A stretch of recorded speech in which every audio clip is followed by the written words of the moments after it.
డిబేట్కి స్వాగతం. Aluru YCP MLA Virupakshi arrest వివాదంలో తారాస్థాయికి చేరుకున్నాయి. పరస్పర ఆరోపణలు చేసుకుంటున్నారు TDP and YCP. Red book రాజ్యంలో రెచ్చిపోయిన ఖాకీ గుండాలంటూ వైసీపీ తీవ్ర పదజాలంతో విరుచుకుపడుతుంటే అంతా చట్ట ప్రకారమే చేసుకుంటూ వెళ్ళామని, మరి గుణపాలతో ఇల్లు తలుపులు బద్దలు కొట్టి వెళ్ళటం చట్ట ప్రకారమే జరిగిందా లేదనే దాని మీద మాత్రం టీడీపీ క్లారిటీ ఇవ్వలేకపోతుంది. ఇస్తారేమో బహుశా ఇవాళ రేపట్లో ఇచ్చే అవకాశం ఉంది. అంటే అలా గుణపాలతో తలుపులు బద్దలు కొట్టి వెళ్ళొచ్చు. దట్టు ఎమ్మెల్యే గారు కాబట్టి మరింత బలంగా ఆయన తీసుకురావడం కోసం గుణపాలు దింపుంటారనేది ఒక అభిప్రాయం. ఏదేమైనా ఏంటంటే వీళ్ళు వెళ్ళి రివర్స్ కేసు పెడతామని వెళ్తుంటే రిపోర్టు తీసుకుంటానికి పోలీసులు నిరాకరిస్తున్నారని వైసీపీ ఆరోపిస్తోంది. మొత్తం ఎమ్మెల్యేపై హత్యాయత్నం అట్రాసిటీ చట్టం కింద కేసు నమోదు చేశారు. ఆయన బీసీ వర్గం, అక్కడేమో ఎస్సీ మహిళకి మీద అట్రాసిటీస్కి పాల్పడ్డారని చెప్పేసి అభియోగం, ఆరోపణ. మొత్తం 15 మందిని జ్యుడిషియల్ రిమాండ్కి తరలించారు. విరూపాక్షి టీడీపీ కార్యకర్త ఇంటికి వెళ్ళి దాడి చేశారట. మరి ఈయన అక్కడికి వెళ్ళేప్పటికే మరి ఈ రాళ్ళు రప్పలు అక్కడికి ఎలా చేరుకున్నాయి, రాళ్లతో దాడి ఎలా జరిగిందని. మరి ఎమ్మెల్యే సోదరుడో ఎమ్మెల్యే అనుచరుడో వారిలో ఒకరి చెయ్యి విరిగిందనేది కూడా వీళ్ళు చెప్తున్నారు. దీని మీద ఏమి మరి కౌంటర్ కేసు తీసుకుంటానికి పోలీసులు నిరాకరిస్తున్నారు. సో వరుసగా మనం చూసుకుంటూ వద్దాం. అంటే రకరకాల అభియోగాలు కావచ్చు, దాంట్లో నిజాలెంత అబద్ధాలెంత అదంతా దర్యాప్తులో భాగంగా తేలుతుంది.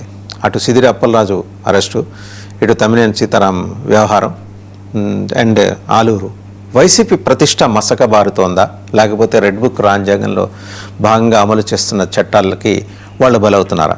అంటే వైసీపీ వర్షన్ అయితే మేము బలవుతున్నామని. విక్టిమ్ కార్డు ప్లే చేయాల్సిన వైసీపీ ఎంతసేపు ఎదురుదాడికి దిగటంతో వచ్చిన ఈ ఇబ్బందుల వల్ల డిఫెన్స్లో పడిపోతుంది.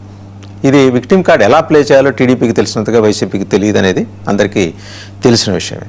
ఈ అంశానికి సంబంధించి బిగ్ డిబేట్లో మనతో పార్టిసిపేట్ చేస్తున్నారు కృష్ణాంజనేయులు గారు, political analyst and senior journalist. నమస్తే కృష్ణాంజనేయులు గారు. అలాగే మేడా విజయశేఖర్ రెడ్డి గారు, టీడీపీ అధికార ప్రతినిధి. నమస్తే విజయశేఖర్ రెడ్డి గారు. అండ్ జ్వాలాపురం శ్రీకాంత్ గారు, వైసీపీ అధికార ప్రతినిధి. సో అందరికీ నమస్తే అండి. To start with Vijayasekhar Reddy గారు, మనకి రెడ్ బుక్ రాజ్యంలో రెచ్చిపోయిన ఖాకీ గుండాలు, వాళ్ళకి ప్రాస్ కోసం రాసుకున్నారేమో వైసీపీ వాళ్ళు అయితే, చాలా అద్భుతమైన పదజాలం.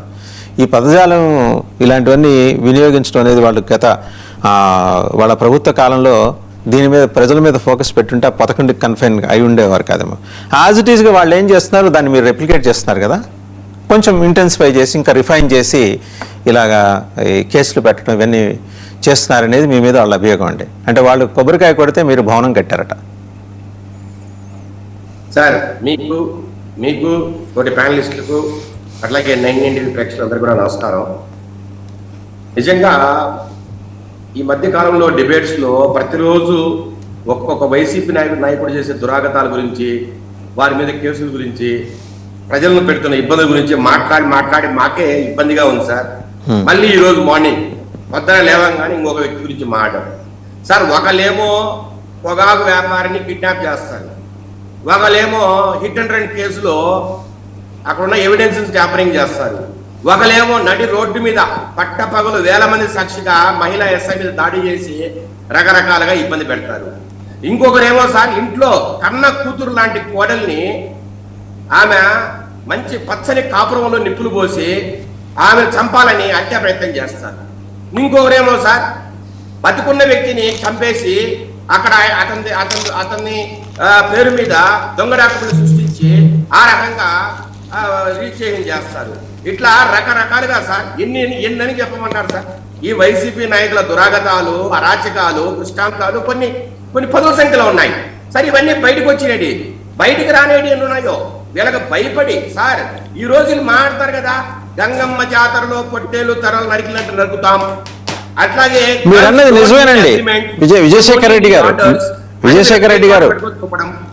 అట్లాగే సార్ రకరకాలుగా వీళ్ళ బరి తెగింపు ధోరణి, వీళ్ళు మాట్లాడే మాటలు, జగన్ 2.0లో మీ సంగతి తెలుస్తామని పబ్లిక్ గా సార్ సోషల్ మీడియాలో పోస్టులు పెడుతున్న తీరును చూస్తున్నాం. ఇది ఏ రకమైన అరాచకం సార్, ఏ రకమైన సంస్కృతి సార్? దీని గొడ్డల సంస్కృతి అనక గొడ్డల పార్టీ ఏమంటారు సార్? సార్ నేను అంటున్నా, ఒక ఎమ్మెల్యే నీకు కనీసం 1,00,000 మంది పైన ఓట్లేసి గెలిపించిన వ్యక్తి నువ్వు ఈ రకంగా 100 మందిని తీసుకెళ్లి కత్తులు, కటార్లు, గొడ్డళ్ళు, ఇనపరాట్లతో ఓర్ల మీద పడి దౌర్జన్యం చేసి, అరాచకం చేసి, దండయాత్రలు చేయడం. ఇందుకేనా సార్ మిమ్మల్ని ఓట్లేసి గెలిపించింది ప్రజలు? ఇది ప్రజాస్వామ్య దేశమా లేకపోతే అరాచక దేశమా? మీరు ఏం చెప్పదలుచుకున్నారు అంటే అప్పుడెప్పుడో మధుసీని అన్నట్టు బావకళ్ళల్లో ఆనందం చూడడం కోసం ఈ పని నేను చేశానని మధుసీని ఎలా చెప్పాడో ఇంటర్వ్యూలో, అలాగా అన్న కళ్ళల్లో ఆనందం చూడడం కోసం ఈయన్ని మీరు చేస్తున్నారా?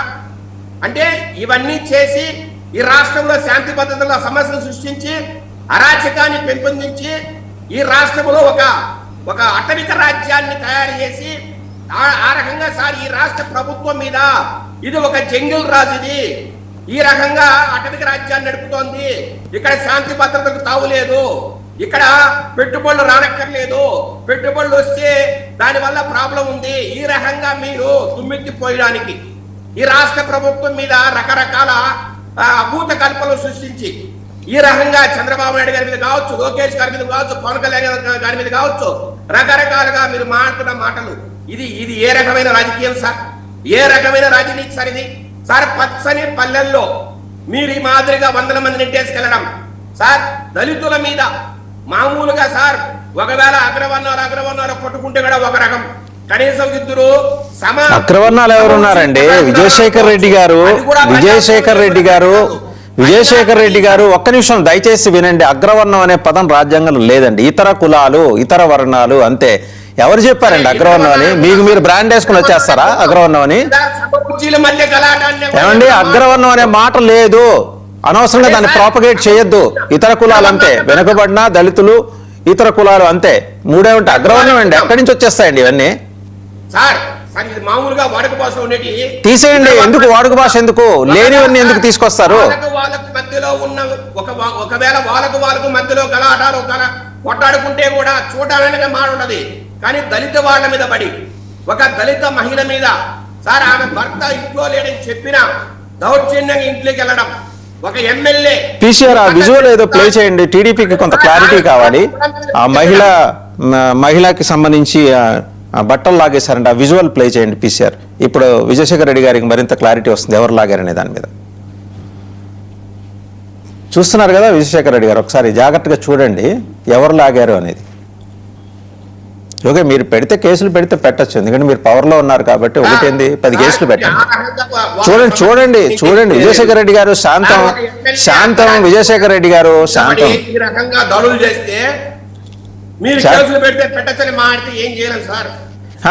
చూడండి, విజువల్ చూడండి, మీరు ఆవేశపడద్దు. ఎవరింటికి ఎవరు వెళ్ళారు, ఎవరి బట్టలు ఎవరు లాగారు అది కూడా చూడండి.